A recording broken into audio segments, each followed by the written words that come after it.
Hi, എല്ലാവർക്കും സലു കിച്ചണിലേക്ക് സ്വാഗതം. ഞാൻ സമീറ. ഇന്ന് ഞാൻ തയ്യാറാക്കാൻ പോകുന്നത് ബിരിയാണിയാണ്. സാധാരണ ഞാൻ ബിരിയാണി തയ്യാറാക്കുമ്പം അത് ബസ്മതി റൈസിലാണ് തയ്യാറാക്കുന്നത്. നല്ല നീളമുള്ള അരിയില്ലേ, അതിലല്ലേ ഞാനിവിടെ തയ്യാറാക്കുന്നത്.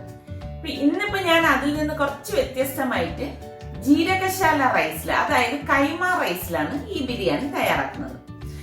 ശരിക്കും നമുക്ക് ഈ ബിരിയാണി കാണുമ്പോൾ കാഴ്ചയിൽ ഒരു ഭംഗിയൊന്നും അത്ര തോന്നത്തില്ല. നമ്മളുടെ നീളമുള്ള അരിയിട്ട് വെക്കുന്ന ബിരിയാണിയും ഇതും കൂടെ വെച്ച് കഴിഞ്ഞാൽ കാഴ്ചയിൽ ഭംഗി മറ്റേത് തന്നെയാണ്, നീളമുള്ള അരിയിട്ട് വെക്കുന്നതാണ്. പക്ഷെ കഴിക്കാൻ അടിപൊളി ടേസ്റ്റ് ഏതാണെന്ന് അറിയാമോ? ഈ കൈമ റൈസിൽ ബിരിയാണി തയ്യാറാക്കുമ്പോഴാണ്. നമ്മുടെ ഈ തെക്കോട്ടൊന്നും അങ്ങനെ കൈമ റൈസ് അധികം ബിരിയാണിക്ക് ഉപയോഗിക്കാറില്ല. ഞാൻ കണ്ടിട്ടുള്ളത് കൂടുതൽ മലബാർ സൈഡിലാണ് ഈ കൈമ റൈസിൽ ബിരിയാണി തയ്യാറാക്കുന്നത്. അപ്പൊ ഇന്ന് നമുക്ക് എന്തായാലും കൈമ റൈസിൽ ബിരിയാണി തയ്യാറാക്കാം. എന്തായാലും നിങ്ങൾ എല്ലാവരും ഒന്ന് ട്രൈ ചെയ്ത് നോക്കണം. അടിപൊളി മണവും അടിപൊളി ടേസ്റ്റുമാണ് കേട്ടോ. പിന്നെ ഈ ബിരിയാണി വളരെ പെട്ടെന്ന് ഉണ്ടാക്കാൻ പറ്റുന്ന രീതിയിലാണ് ഞാൻ നിങ്ങൾക്ക് കാണിച്ചു തരുന്നത്. അപ്പൊ നമുക്ക് ബിരിയാണി എങ്ങനെയാണ് തയ്യാറാക്കുന്നത് നോക്കാം. ഞാൻ ഈ ബിരിയാണിക്ക് വേണ്ടിയിട്ട് 1 കിലോ ജീരകശാല റൈസാണ് എടുത്തിരിക്കുന്നത്. ജീരകശാല റൈസ് എന്ന് പറയുമ്പോൾ നമ്മളുടെ കൈമ റൈസാണ് കേട്ടോ. ഞാൻ ഇതുപോലെ ഒരു കപ്പില് 1 കപ്പോളം വരും നമുക്ക് 1 കിലോ റൈസ് എന്ന് പറയുമ്പോൾ. അപ്പോൾ 1 കപ്പ് റൈസിന് 2 കപ്പ് വെള്ളം വെച്ചിട്ടാണ് ഞാൻ ഈ റൈസ് വേവിച്ചെടുക്കുന്നത്. ഈ കൈമ റൈസിൽ ബിരിയാണി വയ്ക്കുമ്പോൾ ഒരു പ്രത്യേക ടേസ്റ്റാണ് കേട്ടോ. കണ്ടോ, കറക്റ്റ് എനിക്ക് ഈ ഒരു കപ്പിൽ 1 കപ്പ് റൈസ് വന്നിട്ടുണ്ട്. ഞാൻ ഇത് ഒരു പാത്രം എടുത്തിട്ട് ഇതിലേക്ക് റൈസ് ഇട്ടിട്ട് ഒന്ന് കഴുകിയ ശേഷം കുറച്ച് വെള്ളം ഒഴിച്ച് ഒരു 10-12 മിനിറ്റ് ഇതൊന്ന് കുതിരാനായിട്ട് വെക്കും. അതിനുശേഷമാണ് ഞാൻ ഈ റൈസ് തയ്യാറാക്കുന്നത്. റൈസ് ഞാനിവിടെ കഴുകി കുറച്ചധികം വെള്ളം ഒഴിച്ച് എടുത്ത് വെച്ചിട്ടുണ്ട്. ഇനി ഒരു 10 മിനിറ്റ് കഴിഞ്ഞ ശേഷം ഞാനിത് ഡ്രെയിൻ ചെയ്തിട്ട് റൈസ് തയ്യാറാക്കത്തേ ഉള്ളൂ. നമുക്ക് ഈ അരി കുതിർക്കുന്ന നേരം കൊണ്ട് ചിക്കനിൽ മസാല തേച്ച് വെക്കാം. ചിക്കൻ നന്നായിട്ട് ഞാനിവിടെ കഴുകി എടുത്ത് വെച്ചിട്ടുണ്ട്. 2 കിലോ ചിക്കനാണ് ഞാനിവിടെ എടുത്തിരിക്കുന്നത്. ഇതിലേക്ക് ഞാൻ 1 ടീസ്പൂൺ മഞ്ഞൾപ്പൊടിയും 2.5 ടീസ്പൂൺ കാശ്മീരി റെഡ് ചില്ലി പൗഡറും 1/4 ടീസ്പൂൺ കുരുമുളക് പൊടിയും 3/4 ടീസ്പൂൺ ഗരം മസാല പൊടിയും 1.5 ടീസ്പൂൺ മല്ലിപ്പൊടിയും പാകത്തിനുള്ള ഉപ്പും 2 ടേബിൾ സ്പൂൺ തൈരും 1 പിടി പുതിന ഇലയും. പുതിന ഇല ഞാൻ കട്ട് ചെയ്യുന്നൊന്നുമില്ല കേട്ടോ. അതുപോലെ തന്നെ 1 പിടി മല്ലിയിലയും കൂടി ഇതുപോലെ കട്ട് ചെയ്തിട്ട് കൊടുക്കാം. മല്ലിയില കട്ട് ചെയ്ത് തന്നെയാണ് ഞാൻ ഇട്ട് കൊടുക്കുന്നത്.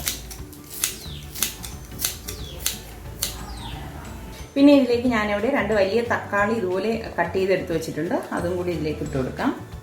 ഇതോടൊപ്പം തന്നെ ഞാനിവിടെ 3 സവാള ഫ്രൈ ചെയ്തെടുത്തിട്ടുണ്ട്. അതും കൂടി ഇതിലിട്ട് നന്നായിട്ടൊന്ന് മിക്സ് ചെയ്ത് കൊടുക്കാം. മിക്സ് ചെയ്യുമ്പോൾ നമ്മൾ ഇതിലേക്ക് 1.5 ടേബിൾ സ്പൂൺ നെയ്യും കൂടി ഇട്ട് കൊടുക്കും കേട്ടോ. ഇതെല്ലാം കൂട്ടിയിട്ട് കൈകൊണ്ട് നന്നായിട്ടൊന്ന് മിക്സ് ചെയ്യാം. അപ്പോൾ ഇവിടെ ഞാൻ നന്നായിട്ട് മസാല തേച്ച് വെച്ചിട്ടുണ്ട്. അപ്പോൾ ഞാനൊരു 10-15 മിനിറ്റ് മാത്രമേ വെക്കത്തുള്ളൂ കേട്ടോ. ഞാനൊരു കാര്യം പറയാൻ വിട്ടുപോയി. ഇതിലേക്ക് ഞാൻ 1.5 ടേബിൾ സ്പൂൺ ജിഞ്ചർ ഗാർലിക് പേസ്റ്റും കൂടി ഇട്ടിട്ടാണ് ഇത് മിക്സ് ചെയ്തെടുക്കുന്നത് കേട്ടോ. ഇത്രയും മതിയാകും. ഇത് ഞാൻ ഇനി ഒരു 15 മിനിറ്റ് മാറ്റി വെക്കും. അതിനുശേഷമാണ് റെഡിയാക്കുന്നത്. പിന്നെ നമ്മൾ റെഡിയാക്കാൻ നേരം ഞാൻ ഇതേ പാത്രത്തിൽ വെച്ച് തന്നെയാണ് റെഡിയാക്കുന്നത് കേട്ടോ. അപ്പോൾ അതൊന്ന് ശ്രദ്ധിച്ചേക്കണം. നമ്മൾ ഉണ്ടാക്കേണ്ട പാത്രത്തിൽ വെച്ച് മിക്സ് ചെയ്തെടുത്താൽ നമുക്ക് എളുപ്പമായിരിക്കും. നമുക്കിനി റൈസ് തയ്യാറാക്കിയെടുക്കാം. ചോറ് തയ്യാറാക്കാൻ വേണ്ടിയിട്ട് ഞാനിവിടെ ഒരു പാത്രം അടുപ്പത്ത് വെച്ചിട്ടുണ്ട്. പാൻ ചൂടാകുമ്പോഴേക്ക് ഞാൻ ഇതിലേക്ക് 1.5 ടേബിൾ സ്പൂൺ നെയ്യ് ഒഴിച്ചു കൊടുക്കാം. ഇനി ഇതിലേക്ക് 5-6 ഗ്രാമ്പൂവും 3-4 ഏലക്കായും 2-3 ചെറിയ പീസ് പട്ടയും കൂടി ഇട്ട് കൊടുക്കാം. പിന്നെ ഇതിലേക്ക് ഞാനിവിടെ 1 സവാള ഇതുപോലെ സ്ലൈസ് ചെയ്തതാണ്. 3 പച്ചമുളകും എടുത്തിട്ടുണ്ട്. അതും കൂടി ഇതിലേക്ക് ഇട്ട് കൊടുക്കാം. പച്ചമുളക് ഞാൻ കീറിയിട്ടൊന്നുമില്ല കേട്ടോ. ഇതോടൊപ്പം തന്നെ ഞാനിവിടെ 1.5 table spoon ginger garlic paste എടുത്തിട്ടുണ്ട്. അതും കൂടി ഇട്ട് കൊടുക്കാം. ഇതൊക്കെ ഇടുമ്പോഴേ ഒരു നെയ്ച്ചോറിനൊരു ടേസ്റ്റ് കിട്ടത്തുള്ളൂ. പിന്നെ ഞാൻ എളുപ്പത്തിന് വേണ്ടിയിട്ട് കുറച്ച് അണ്ടിപ്പരിപ്പും കിസ്മിസും കൂടി ഇതിൻ്റെ കൂട്ടത്തിൽ ഇട്ട് കൊടുക്കുകയാണ്. പ്രത്യേകം ഫ്രൈ ചെയ്തിട്ട് കൊടുത്താലും മതി കേട്ടോ. ഞാൻ അപ്പോൾ ഇതിൻ്റെ കൂട്ടത്തിൽ തന്നെ ഇട്ട് വഴറ്റിയെടുക്കാം. ഇനി ഇതിലേക്ക് ഞാൻ ഈ കഴുകി ഊറ്റി വെച്ചിരിക്കുന്ന അരി ഇട്ടിട്ട് ഇളക്കി കൊടുക്കാം.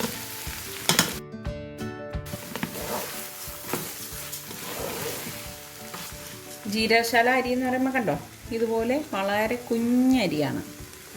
കൈമ റൈസ് എന്നൊക്കെ പറയും. നല്ല മണമാണ് ഈ റൈസിൽ നമ്മൾ ബിരിയാണി ഉണ്ടാക്കുമ്പോഴും നെയ്ച്ചോറ് ഉണ്ടാക്കുമ്പോഴൊക്കെ.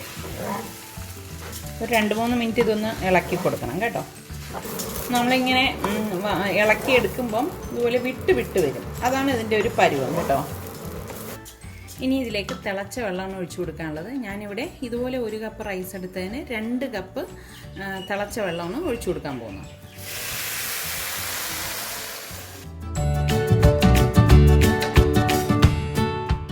ഇനി ഇതിലേക്ക് പാകത്തിനുള്ള ഉപ്പിട്ട് കൊടുക്കണം. അപ്പോൾ ചോറിന് പിടിക്കാൻ പാകത്തിന് ഉപ്പ് ഇതിൽ വേണം കേട്ടോ.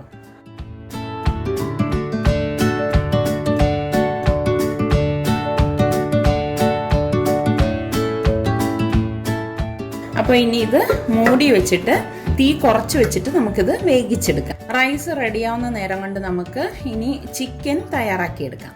ചിക്കൻ മസാല പുരട്ടി വെച്ചിരിക്കുന്ന പാത്രം ഞാനിവിടെ അടുപ്പത്തേക്ക് വെച്ചിട്ടുണ്ട്. ഇനി ഇതിലേക്ക് ഞാൻ എണ്ണയോ നെയ്യോ ഒന്നും ചേർക്കില്ല, മിക്സ് ചെയ്യാൻ വേണ്ടിയിട്ട് ചേർത്തത് മാത്രമേ ഉള്ളൂ. അപ്പോൾ ഇനി ഇത് പാത്രം മൂടി വെച്ചിട്ട് നമ്മളിത് വേവിച്ചെടുക്കുകയാണ്. കുറച്ച് കഴിയുമ്പോഴേക്കും ഇതിൽ നിന്ന് തന്നെ ചാറ് ഊറി വരും.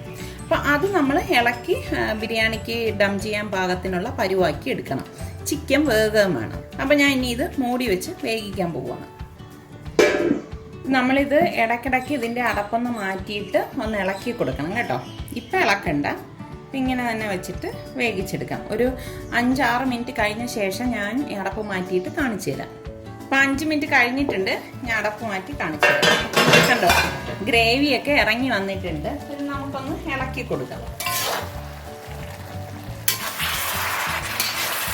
പൊടിഞ്ഞു പോലെ ഇങ്ങനെ അടി ചേർത്തൊന്ന് ഇളക്കി കൊടുത്ത് വീണ്ടും മൂടി വെച്ചത് വേവിച്ചെടുക്കാം കേട്ടോ.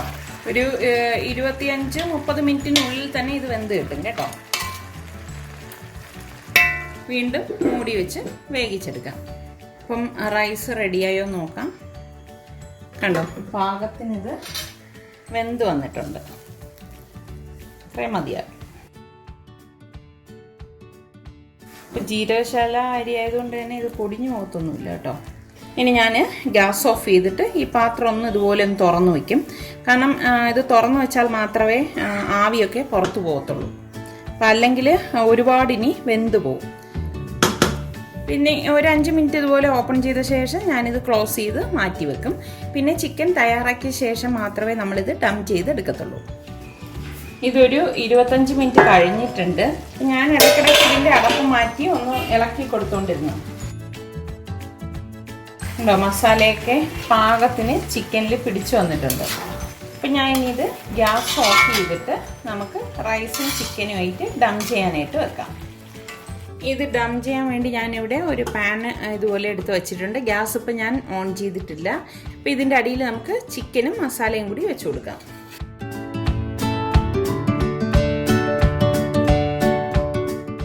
ഇനി ഇതിന് മുകളിലേക്ക് നമുക്ക് റൈസ് ഇട്ട് കൊടുക്കാം. ഞാൻ ഇതിന് മുകളിലേക്ക് കുറച്ച് പുതിനയിലയും മല്ലിയിലയും കൂടി ഇട്ട് കൊടുക്കണം. പിന്നെ ഞാൻ ഇതിലേക്ക് കുറച്ച് പെർമിറ്റഡ് യെല്ലോ ഫുഡ് കളർ ഇടുന്നുണ്ട്. നിങ്ങൾക്ക് താല്പര്യമില്ലെങ്കിൽ ഇത് ഒഴിവാക്കാവുന്നതാണ്. ഇതിന് മീതെ വീണ്ടും നമുക്ക് ഈ ചിക്കനും മസാലയും കൂടി വെച്ച് കൊടുക്കാം.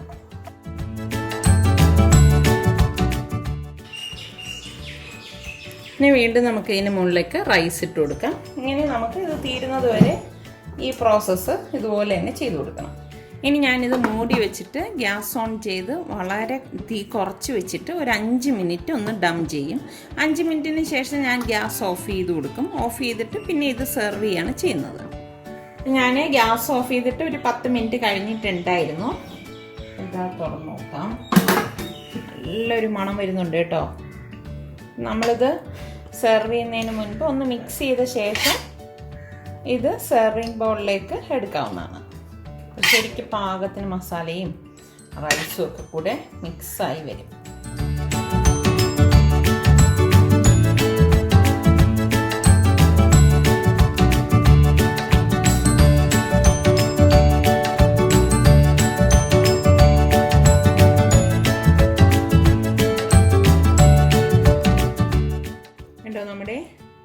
ബിരിയാണി ഇവിടെ റെഡി ആയിട്ടുണ്ട്.